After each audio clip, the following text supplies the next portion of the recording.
Teremos um momento agora da mensagem, palavra de Deus. Lembrando que logo após a comissão de indicação 2021, então com oportunidade. O texto é muito conhecido, que fala sobre uma igreja que sempre vai estar em nossa contemplação, admiração e aprendizado.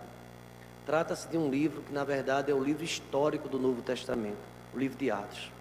É a história da igreja. Jesus Cristo foi recebido ao céu, no capítulo 1 fala, os discípulos ficaram esperando a promessa do derramamento do Espírito Santo para ser testemunha. Só com o poder do Espírito Santo é que poderia testemunhar, poderia perdoar, poderia pregar, poderia até morrer, mas com o poder do Espírito Santo aconteceu isso. Se não tivesse esse poder, por isso que o Espírito Santo estava tão esperado, era a promessa. Sem o Espírito Santo a igreja não se move, sem o Espírito Santo a igreja não ensina, não age, mas tem que receber o Espírito Santo. Essa é a promessa. Jesus mandou ficar atento esperando, né? No começo de Atos da Porta. Então, aqui nós vemos a dinâmica. Eu gostaria de compartilhar com os irmãos, no capítulo 2, bem conhecido, o versículo 42. A igreja estava crescendo. No versículo de número 41 diz que depois de uma pregação, quase 3.000 almas, né? O 41 e o 42, sentado como estão os irmãos, em casa também você pode participar.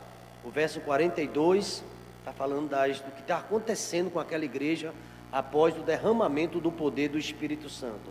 Olha como a igreja estava depois de cheia de Deus. E perseveravam na doutrina dos apóstolos, e na comunhão, e no partir do pão, e nas orações. Versículo 43, a igreja pode ler?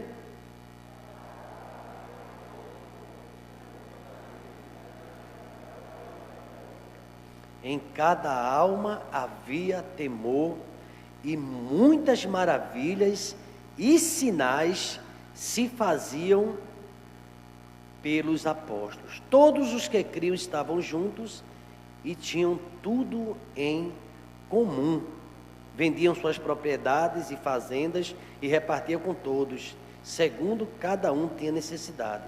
E perseverando unânimes todos os dias no templo, e partindo o pão em casa, comiam juntos com alegria e singeleza de coração. Verso 47, todos juntos, louvando a Deus e caindo na graça de todo o povo, e todos os dias acrescentava o Senhor à igreja aqueles que se haviam de salvar. Incline sua cabeça, feche seus olhos. Vamos orar nesse momento. Louvado seja o teu nome, ó Pai. Nesse momento, ó Deus, estamos aqui após tantos louvores bonitos, após a dedicação dos bens, dos dízimos, das ofertas, após, ó Deus, orarmos pelos irmãos que completaram a idade nova, após a oração da família e pela família, ó Pai, após, ó Deus, louvores lindos, leituras da Tua Palavra, agora vem a mensagem, ó Deus, falando, ó Deus, da igreja primitiva. E aqui nós encontramos nesses versículos que acabamos de ler, o Teu propósito, ó Deus, na vida desta igreja. Pai querido, a Tua mensagem, ela nunca caduca, ela sempre se renova, ó Pai. Dia após dia há uma renovação da Tua Palavra. E nesta manhã, ó Deus, onde estamos no último domingo, nesta consagração matinal, certamente essa palavra também tem um renovo na vida de cada filha tua, na vida de todos os teus filhos, ó Pai. Pai querido, nos ajuda a entender os teus propósitos, e nesta manhã, que essa mensagem possa ficar bem clara em nossas vidas, o propósito que o Senhor tem na vida da IEBT, na vida da tua igreja, ó Pai, na vida do teu povo. Me dá a capacidade, ó Deus, não só de compreensão do texto, mas na transmissão da Tua Palavra, ó Deus. E dá capacidade também aos ouvintes de compreender, porque se o Senhor não capacitar, não irão compreender, ó Deus, porque é de ordem espiritual, que possam entender, ó Deus, a Tua voz, a Tua Palavra, nesta manhã, ó Deus, e que possamos sair daqui tocados, ó Deus, orientados e guiados pelo Teu Espírito Santo, ó Pai, assim como aconteceu na igreja primitiva. Ajuda-nos a compreender a Tua Palavra, no nome de Jesus. A igreja pode dizer amém. A igreja, ela foi e continua sendo organizada, administrada e dirigida pelo Espírito Santo. Ele mesmo comissiona, equipa e capacita o crente no desempenho do seu ministério como parte do corpo de Cristo. Na história da igreja primitiva, narrada no livro de Atos dos Apóstolos, nós encontramos claramente detalhes interessantes que nos revelam como os crentes cumpriam os 5 propósitos de Deus. 5, pelo menos nesta mensagem, nós vamos compreender 5 propósitos de Deus. Então vamos ver agora, nessa reflexão, na orientação e no poder do Espírito Santo, que também nós podemos fazer o mesmo, porque essa mensagem da igreja primitiva, ela é aplicada para a igreja em todos os tempos, toda a igreja, para a IEBT agora, para todas as igrejas, os irmãos que estão nos ouvindo. Da mesma forma que em Atos dos Apóstolos, ela foi direcionada, o Espírito Santo ainda hoje serve de modelo para cada um de nós. Então, portanto, vamos perceber dentro dessa mensagem a igreja primitiva e os 5 propósitos que nós encontramos nela. Primeiro, direto ao assunto, o ensino dos apóstolos edificava a igreja. Era uma igreja que recebia autoridade, os apóstolos recebiam essa autoridade e ensinavam. O ensino apostólico, a igreja ela era apostólica, uma igreja universal, uma igreja que era dirigida, os apóstolos eram cheios de Deus, tinham entendimento, tinham experiência, receberam do alto, foram comissionados. Então a gente percebe em primeiro lugar o ensino dos apóstolos edificava toda aquela igreja. Ainda hoje nós temos as lideranças da igreja que ela tem esse objetivo de equipar e ensinar a igreja o seu propósito, o propósito de Deus. Então, em primeiro lugar, a gente vê a igreja sendo edificada, como está sendo agora pela manhã, e vai ser pelo ensino da palavra, ensino dos apóstolos. Então, na verdade, irmãos, os apóstolos eram direcionados pelo Espírito Santo para ajudar a cumprir os propósitos. Se não fosse Jesus, o que seria de mim? Se não fosse Jesus, esse amigo sem fim. Se não fosse Jesus, onde estaria eu? Perdido nos pecados meus. Mas Jesus, Ele nos perdoa, Ele nos edifica, Ele nos levanta e tem um propósito. Então a igreja ela é ensinada por esse propósito. Certamente Pedro, que estava à frente desta igreja, ali em Jerusalém, Tiago e outros, falaram das suas fraquezas, falaram das suas quedas, falaram quando negaram, mas falaram no poder renovador do Espírito Santo na vida deles, falaram que agora eram novas criaturas. Certamente a igreja primitiva foi impactada pela vida desses homens que antes fracos, negavam, covardes, com medo. Agora, depois que recebeu o poder, quando a igreja recebe poder, ela é corajosa, ela é ousada, ela é criativa, ela é cheia de Deus, ela prega o evangelho em tempo e fora de tempo, ela anuncia, ela avança, porque o Espírito Santo de Deus está na verdade conduzindo essa igreja. Então a gente aprende isso, os mesmos homens fracos, medrosos, com medo, agora cheio de Deus. E no versículo 42, como está escrito: agora essa igreja perseveravam na doutrina dos apóstolos. Queridos irmãos, dá para perceber a importância dos apóstolos na vida da igreja?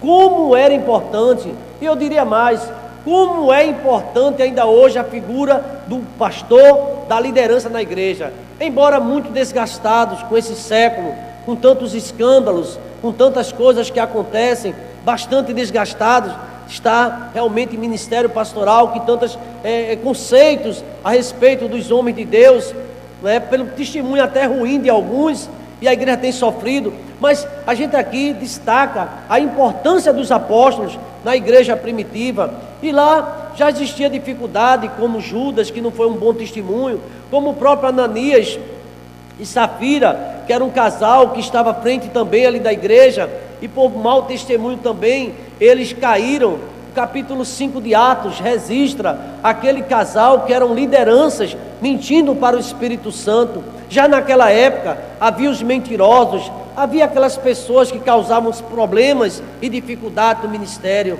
Basta ler as cartas paulinas e vamos ver Paulo falando de pessoas que nos ajudavam e até atrapalhava dentro da igreja.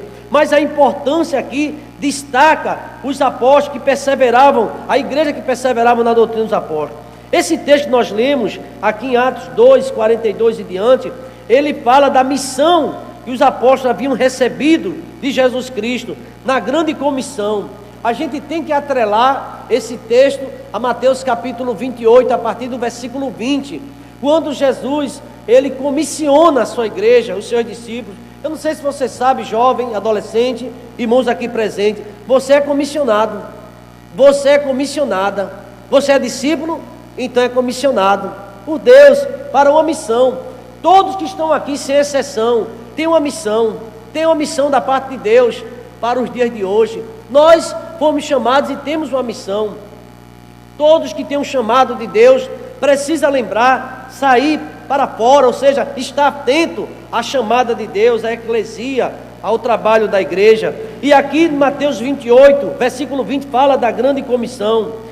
No discipulado cristão, o objetivo é ensinar os pontos salientes a respeito da pessoa e da obra de Cristo, e também sobre a responsabilidade da igreja, de modo geral. A igreja, irmãos, sempre foi Cristo que disse isso, sal da terra e luz do mundo. É preciso aprender isso, que a igreja não vive de todo jeito, a igreja precisa testemunhar, ser-me-eis testemunhas. Mas como ser testemunha se não tiver salgada? Se não tiver com luz, se não tiver iluminada, que testemunho será? Será um testemunho desagradável, empobrecido, será um testemunho de vergonha e de dor. Mas a igreja, quando tem um testemunho, quando ela é vigorosa e renovada, recebeu o Espírito Santo de Deus, ela é diferente, ela é impulsionada por Deus, ela é cheia da graça, ela não se acomoda. O Espírito Santo fala com o crente. Quem crê, diga amém, irmãos. Ele fala com o servo de Deus. Ainda hoje o Espírito Santo fala. Ele não ficou mudo, ele continua falando com a igreja, ele continua se revelando ao povo de Deus. Deus está presente, aleluia, e ele fala conosco, sal da terra, luz do mundo. E a igreja precisava testemunhar. Aprendemos isso no discipulado, estamos crescendo no discipulado. Sempre eu gostei desse momento. Termina o matinal e a gente fica numa sala, não é nada a mesma coisa, há uma renovação, há coisas novas que Deus tem trazido para nossas vidas, e a gente cresce junto.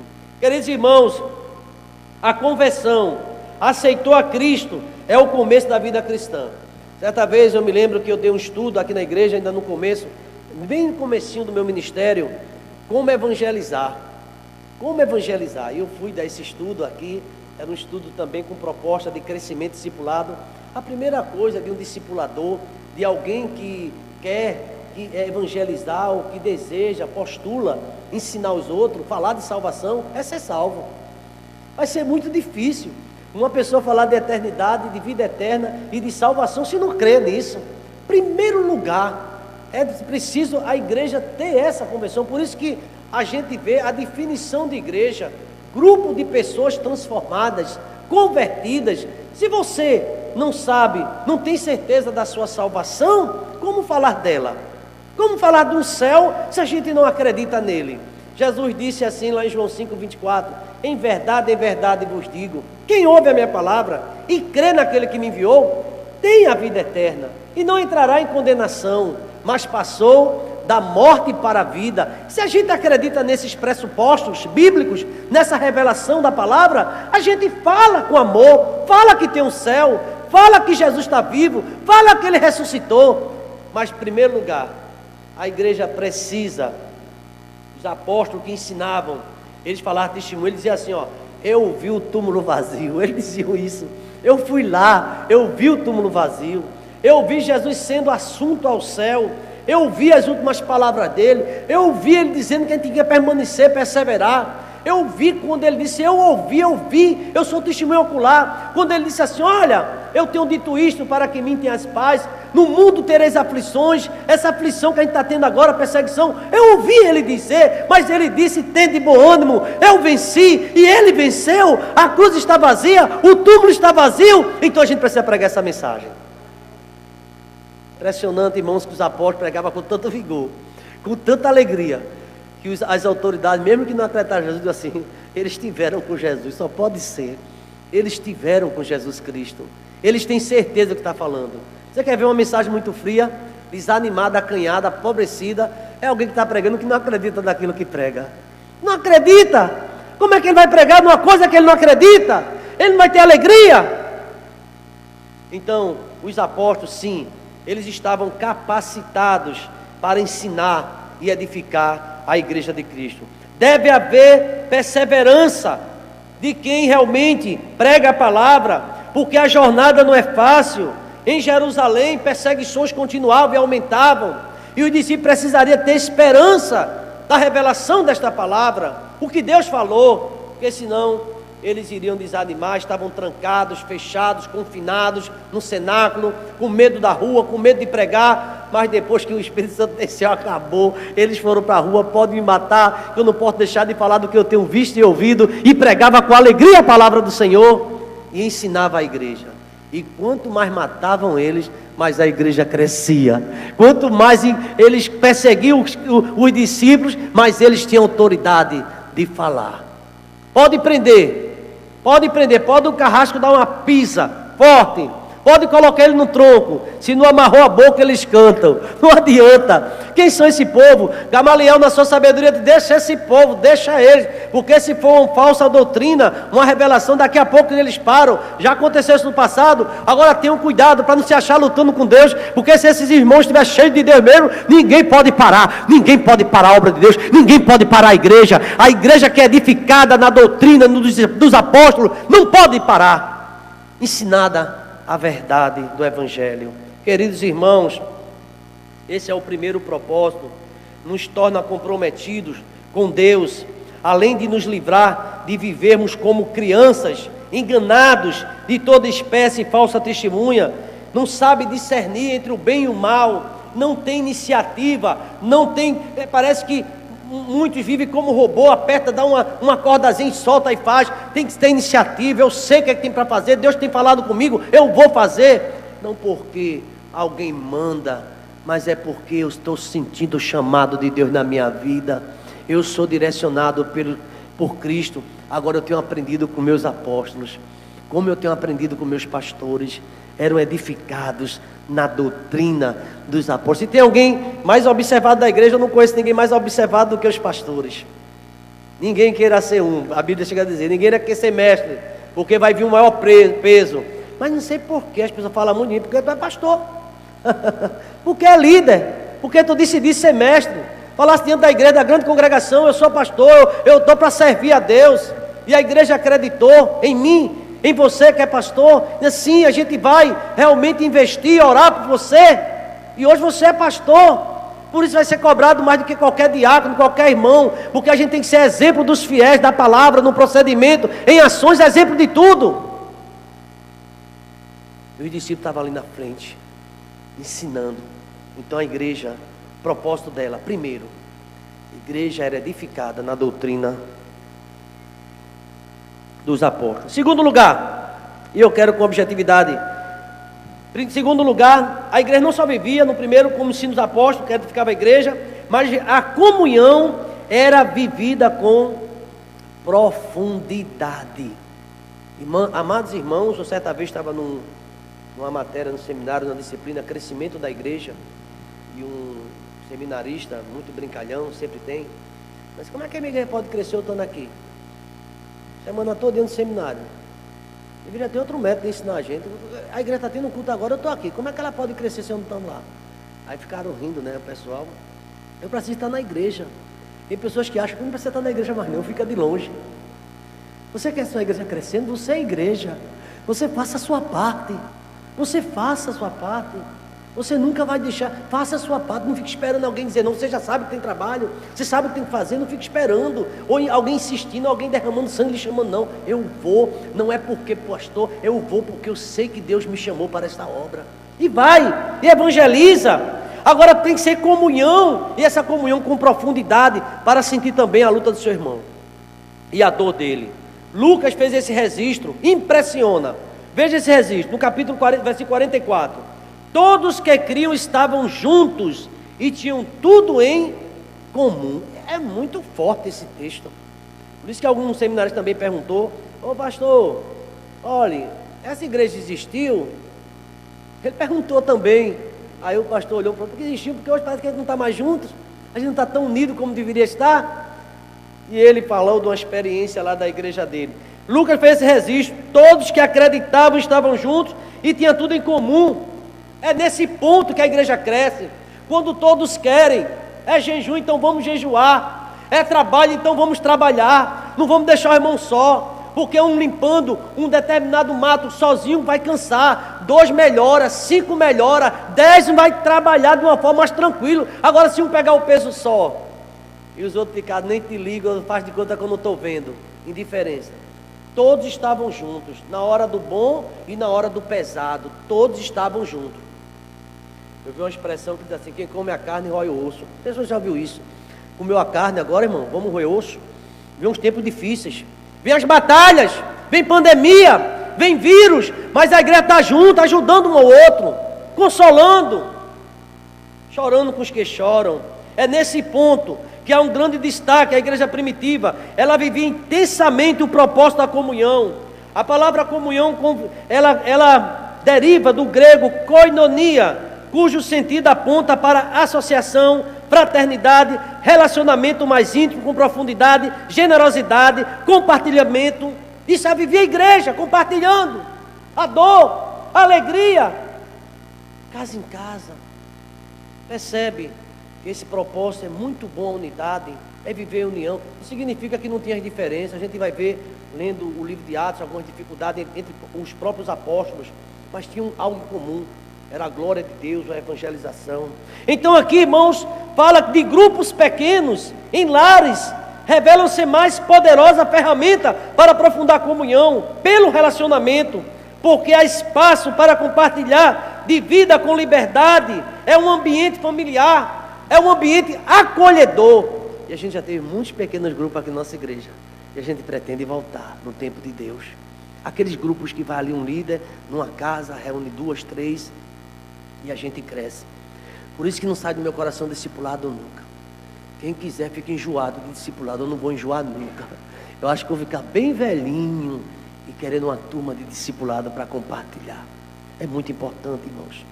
É crescimento, é convivência. Então a igreja vivia junto com o propósito de Deus, em nosso relacionamento com outros crentes. A comunhão, sabe o que vai produzir? Encorajamento, vai produzir força, resistência, alegria de servir. Agora a gente estando juntos. Às vezes a gente chega meio triste, mas alguém está tão forte hoje, e no dia a dia a gente vai aprendendo isso. Por isso que alguém já disse que a igreja, esse momento da igreja é um momento terapêutico, é um momento de crescimento. A gente cresce juntos, a gente aprende um com o outro. Então, o primeiro propósito era o ensino dos apóstolos. O segundo momento é a comunhão que era vivida em profundidade na igreja. Mas em terceiro lugar, são 5. Vamos para o terceiro ponto. A igreja também servia ao próximo. Também era uma prática comum. Repita comigo: servir ao próximo. Mais uma vez, servir ao próximo. Digam assim: servir ao próximo era uma prática comum. Era uma prática comum.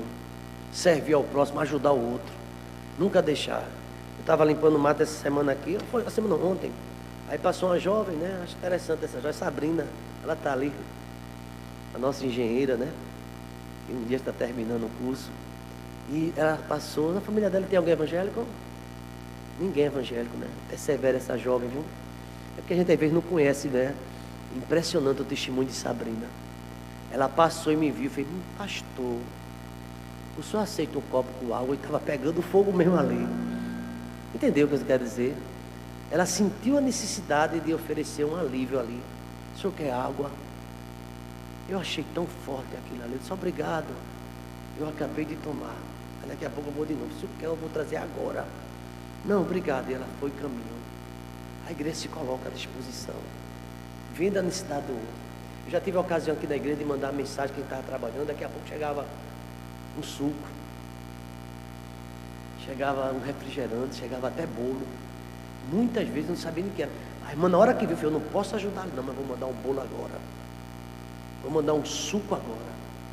Eu me lembro uma certa vez que eu caí, fiquei sentado aqui nesse terreno, onde tem estacionamento hoje, que era um buraco, era um açude, até jacaretes que tinha ali. A gente começou a aterrar, mas parece que é um poço sem fundo. Era caminhão, mas caminhão de terra e não enterrar. Aí um dia eu trabalhei tanto, a gente foi pegar um pó de tijolo ali e jogar aqui. Nesse dia eu caí ali, fiquei sentado, encostado no muro, e o terreno lá cheio de mato ainda, era um pântano. E eu ali sentado, cansado, eu não sabia que tinha uma pessoa me observando. Sei que Deus observa, mas uma pessoa que hoje é membro dessa igreja, a neta da irmã Ivete, eu esqueço o nome dela, Lili.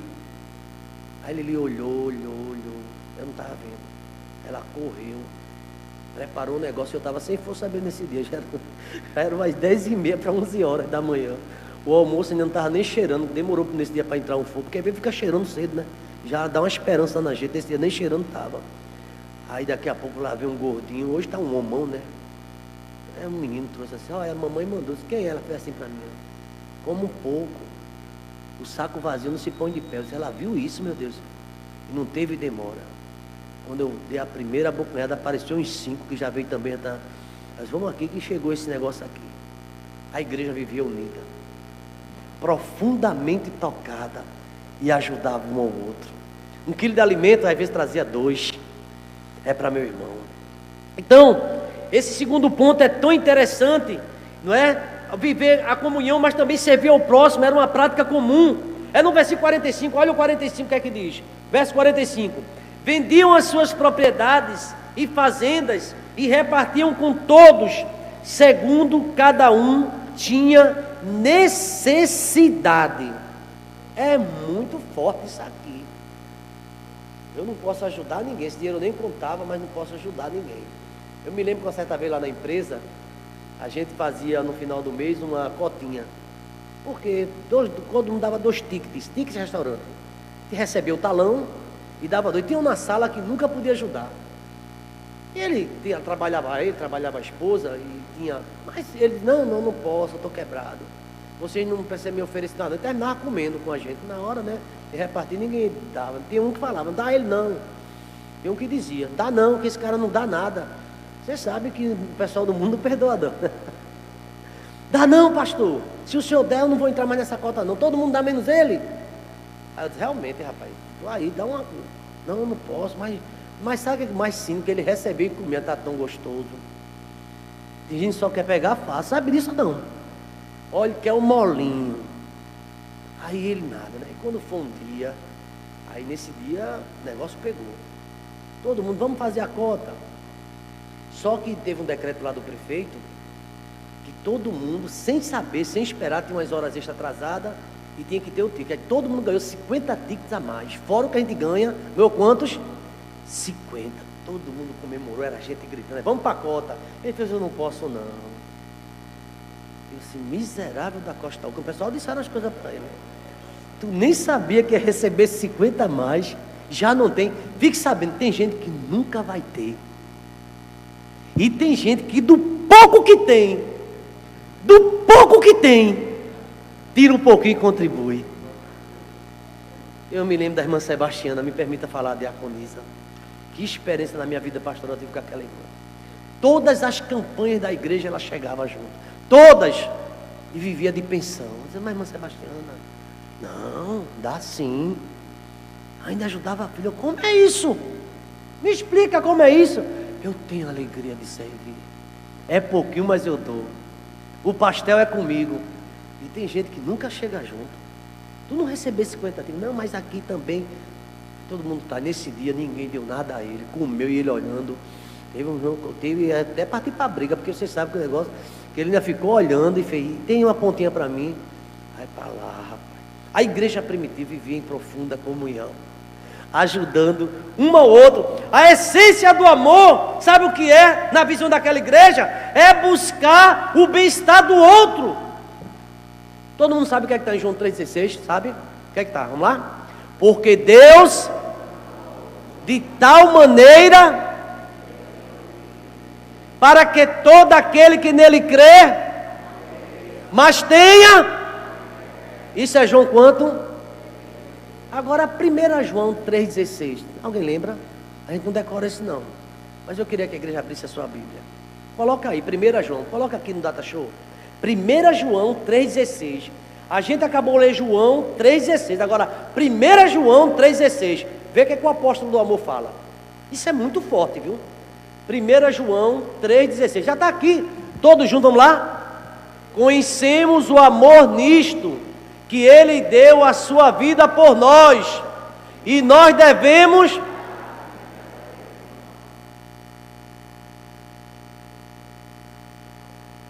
Primeira João 3,16, a gente sabe. Mas aqui diz que Ele morreu por nós. E a gente deve dar o quê? A vida, a gente não quer dar nada. Que transformação é essa? E o propósito da igreja, nos 5 propósitos, esse é um dos que me chamou a atenção. A igreja madura, ela é capaz de equipar, treinar, ajudar o crente a cumprir o seu ministério. E quando cada pessoa na igreja cumpre a sua vocação, agora cada um tem que cumprir sua vocação. Cada um, para ter suprimento, cada um precisa cooperar. Quando todos cooperam, é possível alguém passar por uma dificuldade, a gente vai ter condições de ajudar. Mas quando há uma negligência, quando estamos em falta, os celeiros ficam vazios. E tem alguém que nunca pode até de surpresa receber os 50 ticos, mesmo assim, mas eu não posso. Queridos irmãos, em Atos capítulo 6, de 1 a 7, fala também dessa experiência. Outros líderes também, além desses oficiais, há outros ministérios que são ferramentas úteis na construção do reino de Deus. Se você for falar, por exemplo, da vida de Dorcas, quem acha que Dorcas era rica? Não era, era uma viúva, mas Dorcas fazia de vez em quando uma roupinha. Lembra aqui, não estou cobrando nada, nem você, mas só entrando na mensagem. Qual foi a última vez que você deu uma lembrancinha para alguém? Pensa bem. A última vez que você deu uma lembrancinha, um cartãozinho. Faz tempo? Dorcas toda vez ajudava. E quando ela morreu, disseram, disse a Pedro. Pedro chegou lá, vê esse vestido, acho que tem um até rodou. Era um vestido de rodar. Esse vestido, sabe quem foi?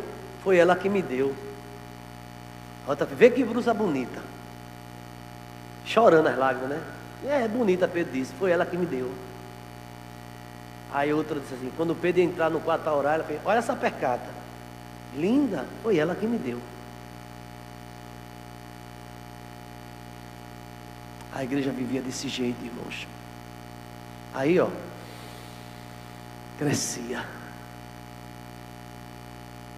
Quarto ponto. Deus era adorado no estilo de vida santificado dos crentes. Esse ponto é muito forte, viu? Deus era, escuta, adorado no estilo de vida. Aqui vai ter uma explicação muito coerente e nos ajuda. Veja o que o comentário diz. Os adoradores que Deus procura são aqueles que mantêm um estilo de vida compromissado com os interesses do seu reino. São pessoas que entendem que a adoração não é pura ou simplesmente um ato. Por exemplo, é no momento do louvor, a gente fecha os olhos, levanta no domingo. Mas não, é na segunda, é na terça, é na quarta, é na quinta. Não é só no momento da adoração que a gente fecha os olhos e desce até lágrima. Todos os dias. Tem um hino antigo, eu não me lembro desse hino, eu queria lembrar muito para cantar, Domingueiro. Rapaz, botava esse hino lá na radiola da gente. Lembra aquela radiola que levantava? Aí tinha um disco, vinil, acho que os jovens não lembram disso não. E tinha um braço, né? Aí colocava ela, aí vinil.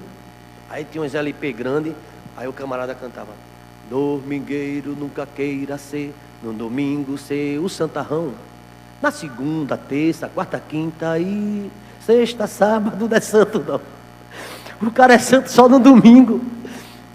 Só santo do domingo. Aí papai botava toda vez isso. Domingueiro nunca queira ser, no domingo ser o santarrão. E na segunda, terça, quarta, quinta, sexta, sábado não é santo não. Nunca mais eu esqueci disso. Por causa da voz do camarada, ele chamava atenção. Só é crente no domingo, agora chega na segunda, o bicho pega. Na terça-feira é um monstro. Na quarta-feira ainda alivia um pouquinho, tem um culto de oração se vinha, mas na quinta e na sexta e no sábado. adoradores, aqui diz o texto, que eles eram um estilo de vida. Eles viviam assim, ou com paletó, sem paletó, ou com veste de crente. Tem veste, é isso, né? Se é que tem, a gente adotou isso, disseram que é um estilo muito mais norte-americano do que nosso. Mas enfim, não é o paletó que prega, não é.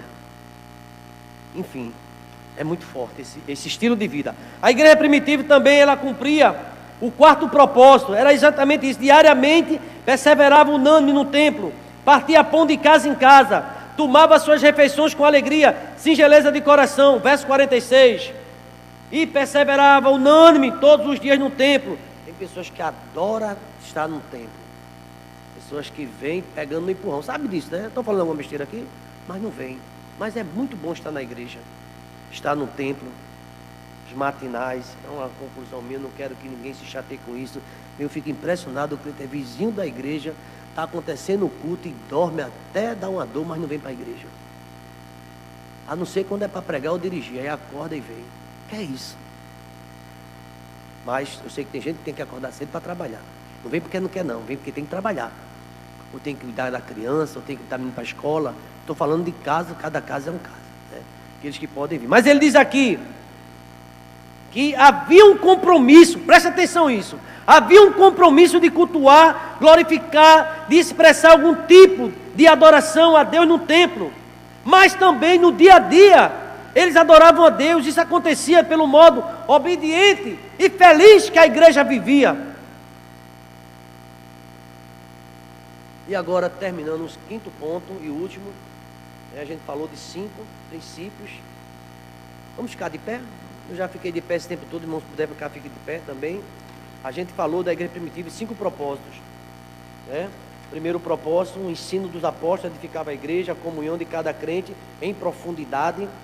Também Deus era adorado pelo estilo de vida, não só porque era domingo, a quarta-feira, a pessoa estava sempre disposta a trabalhar. E terceiro e último lugar, a evangelização era pujante e com grandes resultados. O evangelismo era muito forte nessa igreja. Evangelismo radical, forte. Se olhar para a igreja, ela é muito forte nessa área de evangelização. No versículo 47, terminando. Essa igreja louvava a Deus e caía na graça de todo o povo. E todos os dias acrescentava o Senhor à igreja aqueles que haviam salvado. O testemunho da igreja era tão impactante, que todo mundo queria conhecer essa igreja. Mas quando a igreja dá um mau testemunho na vizinhança, em todo canto, é briga, é cachorrada, não é a expressão de hoje, né? É aquela agonia, todo mundo, vixe, meu Deus, é os crentes ali brigando. Diz ou não diz? Ele pode até dizer para você ouvir, mas olha os crentes, olha que agonia está ali naquela casa. E Satanás gosta disso, por isso que a gente tem que vigiar muito. Olha o que é que o texto diz aqui. Evangelização. Porque quem convence o pecador de seus pecados não é o pastor, não é o homem, é o Espírito Santo. Lá em João 16:8 fala sobre isso. Em outras palavras, nós pregamos e o Espírito Santo convence. Ele salva quando o homem dá lugar, quando o homem dá uma resposta ao seu chamado. A igreja primitiva pregava com ações do que com palavras, mais com seu testemunho e serviço ao próximo do que com palavras. Deus usava cada detalhe, tudo isso para alcançar os perdidos. Era uma vida que se refletia em uma vida de santidade. E todos estavam observando. Enquanto a igreja se ocupava em cumprir o propósito, os propósitos de Deus, a evangelização transcorria com naturalidade. E o povo não crente era atraído a Cristo por vários fatores. Primeiro, o testemunho dos apóstolos, grande testemunho. Triste da igreja é que os pastores não têm testemunho, os diáconos, liderança. Quando não dá testemunho, mas cadê o irmão, não é diácono? Diz ou não diz? Não é pastor, cadê ele? E alguns com pastor ainda dizem, ainda recebe, viu? Recebe, diz assim. Eu já ouvi pessoas dizendo, ainda recebe. Tem essa questão ainda. Agora a igreja, diz aqui, encerrando, o doutor escrevendo, essa igreja, ela crescia. Enquanto estava fazendo a vontade de Deus, atraía várias pessoas com testemunho dos apóstolos, com amor contagiante da igreja. Lá em João 13:35, nisso sereis identificados, como meus apóstolos, se tiverdes amor. Ainda diz mais, com entusiasmo, culto alegre. Irmãos amados, não sei se vocês já tiveram experiência de culto frio. Vai embora, show. Culto frio, canta aí. Aviva-nos, Senhor. Acaba com qualquer um. Eu vim para essa igreja para ouvir uma palavra, eu vou sair daqui mais triste. Em funeral mais animado. Queridos irmãos, a igreja precisa. Hoje eu estarei pregando sobre avivamento. Eu quero que Deus me sacuda ali dentro. E sacuda a igreja também, o Espírito Santo. Porque chegar um pregador falando sobre avivamento triste e frio, não tem como. Aí ele diz aqui, ó, terminando, concluindo. Era contagiante a vida da igreja, o culto entusiasta, simples, mas alegre. A unidade dos cristãos, uma solidariedade vigorosa acontecia naquela igreja. Pode ter equipamento de última geração, mas se o dirigente, se a guerra for fria, vai ter equipamento bonito, vou até elogiar, mas se não tiver cheio de Espírito Santo, não vale nada. Pode ter todos os recursos, pode ter até a pisca-pisca, dia de Natal, bota uma árvore de Natal, pode ter o que for. Mas se a gente não brilhar, se não tiver vida, não adianta de nada. Não tem ninguém chorando, não tem lágrimas. Disseram que certa vez um pregador, um seminarista, um pastor, bem jovem, primeiro sermão dele na igreja. Primeiro sermão dele na igreja. Ele se preparou, orou, primeiro sermão dele. Aí quando viu algumas pessoas chorando quando ele pregou, aí os pastores antigos, não sei se enciumado, fez, rapaz, primeira vez que esse homem prega, já está assim, chorando. A gente, esse irmão é movimenteiro. Aí terminou o culto, foi os pastores fazer uma reunião, para saber se acabava aquele irmão estar pregando, porque parece que ele é muito entusiasta demais, muito movimento. Aí os pastores falaram, olha, não gostei não. Ainda vai, se ele continuar desse jeito, vai levar a igreja a outro rumo. Aí um pastor, graças a Deus, disse assim, irmãos, quanto tempo vocês pregam aqui? Eu e vocês. Já viu alguém se convertendo, uma alma chorando? E por que agora está acontecendo, você está achando estranho? Deixa esse homem pregar. E disse que esse homem pregou mais de 35 mil sermões. Foi um dos maiores ganhadores de alma. Porque ele estava cheio do Espírito Santo e do poder de Deus. Eu concluo, irmão, essa mensagem. Os apóstolos foram instruídos diretamente por Cristo, no tocante aos propósitos de Deus. Veja em Mateus capítulo 28, de 20 ao versículo número de 18 a 20. E Atos 4:1, uma ordem de Cristo também. Estavam na obrigação de comunicar essas instruções para as outras pessoas. Isso foi feito com todo esmero, como bem relata o livro de Atos dos Apóstolos. Enquanto Jesus Cristo não voltar, nós, como membros da igreja, estamos no dever de cumprir a ordem dele.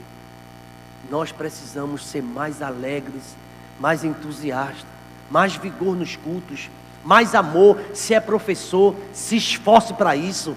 Se é um evangelista, chegue mais cedo. Se é o dirigente, dobre seus joelhos. Se é o pregador, pergunte a Deus a mensagem. Comece a se dedicar e Deus vai revelar grandes coisas. Aí a gente se enche de papel, o primeiro ponto, o segundo ponto. Eu não sou contra, porque eu aprendi a gente ter também uma orientação homilética, deve ter. Agora, devemos orar muito de joelhos, porque se um dia esse papel voar do púlpito, acabou-se a mensagem. Vocês estão entendendo? Houve um comentário disso. É preciso ter vida com Deus. Vamos orar nesse momento. Senhor amado, Deus querido, obrigado a Deus pela mensagem desta manhã, por tudo que aconteceu. Não só a mensagem, mas o culto em si, ó Pai. E aqui, ó Deus, observamos teus propósitos para a vida dos apóstolos, para a vida da igreja, ó Deus.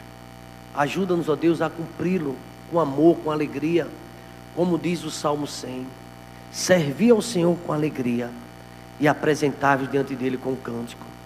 Ajuda-nos, ó Deus, a como líderes nos nossos departamentos, ó Pai, a dar o nosso melhor. Teremos, ó Deus, no próximo domingo, a eleição dos novos líderes, ó Deus. Que possamos melhorar, ó Deus. Que possamos nos aplicar mais à oração e ensinar nossos liderados, ó Deus, com muito mais entusiasmo, com amor e com alegria, ó Pai. E assim a igreja vai crescer naturalmente, ó Pai. Obrigado pela vida de todos os ministros dessa igreja. todos os membros desta igreja congregada. Que Teu Espírito Santo nos capacite a não só pregar o Evangelho, mas viver a Tua palavra. Leva-nos em paz, ó Deus, para nossos lares, outras atividades. Eu entrego em Tuas mãos a reunião agora da comissão de indicação, o culto logo mais à noite aqui na IEBT, o culto logo mais à noite ali na Igreja Batista do Ibura Central, avivamento. Senhor, que o Teu Espírito Santo nos capacite e nos dê um dia na Tua presença, no nome de Jesus. Vamos dizer amém?